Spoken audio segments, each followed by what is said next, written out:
In this tutorial, we're going to show how to prepare a photo for publication on the Batavian, and then show you how to insert that photo into your post.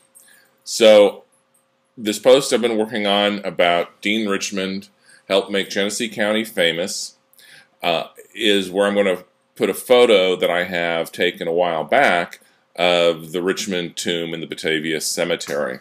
So now I use a program called Photoshop. You may use a different photo editing program.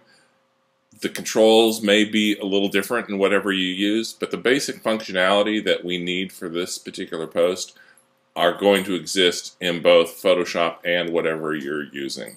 We're not using anything complicated here. So I already have my photo open in Photoshop. It is of the dimensions I want. I don't need to necessarily crop it or anything. You may want to crop your photos. In this case, I'm not going to do that. Really, the only thing I need to do is reduce the file image size. Right now, if I go to Image and Image Size, see it's 2,672 pixels wide. That's way too big to post on the web. It's just not going to fit in our template, and it's going to be a very heavy download for people, especially people who are still using dial-up. So we definitely want to reduce the file size. The main way we do that is to take down the width. The best way to do that and preserve quality, if your program allows it, is go down in percentages, 50% at a time. I'm just going to blow it back up here a bit.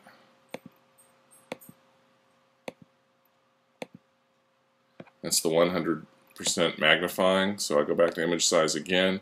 I've only reduced it to 1336, so knock it down by 50% again.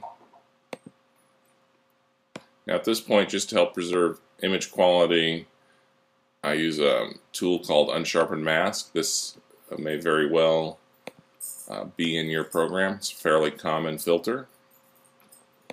Let's look at the image size again.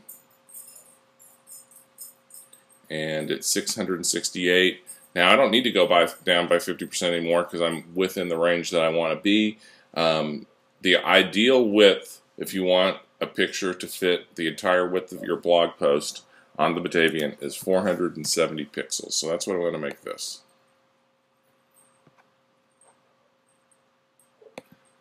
Now I'll go ahead and do Save As. So I save this new version as what I want.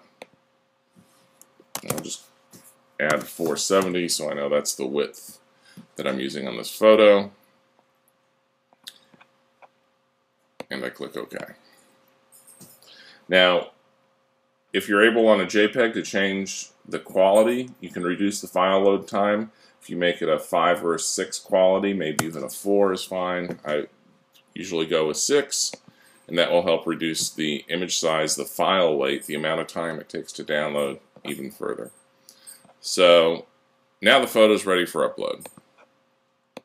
So we go back to our blog post editor and look at the buttons here. And this button with the mountain and the sun is for inserting an image or editing an image. So you click on that and this image properties dialog box comes up. Now this browse server allows you to actually browse through all the files that are in our image directory. Now the image that I just made of the Richmond tomb is not uploaded here yet, so I need to upload it. Down here, this browse button, and then go to my pictures directory and the directory that it's in.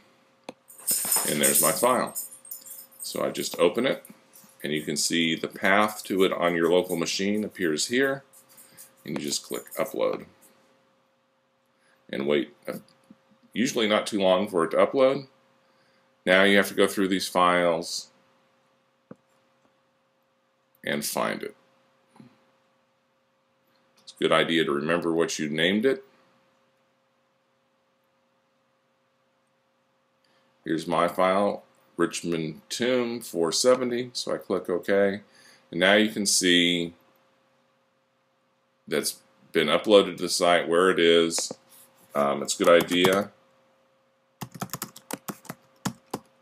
to add some alternative text. There's the file size. You can, if you wanted, let's say for some reason I wanted to take this down to a width of, say, 280 so that words could wrap around it, then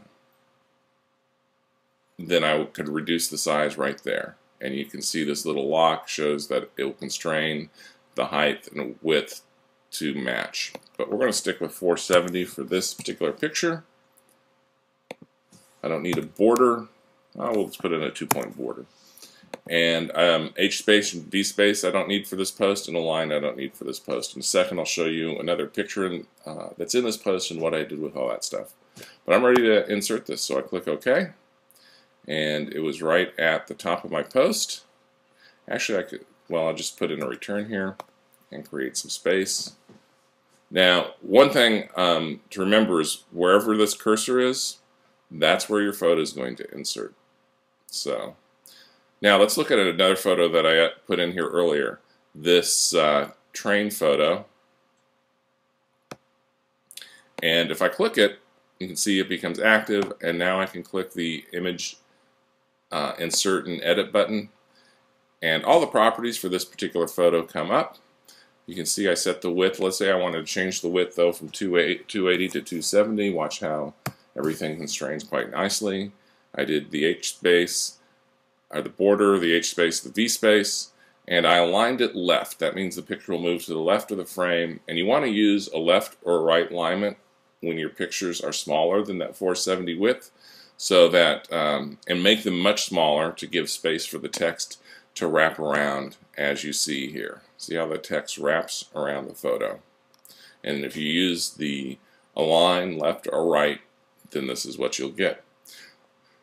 So that covers pretty much inserting a photo into your post, making sure it's the proper width, and will look the best for you when you upload it.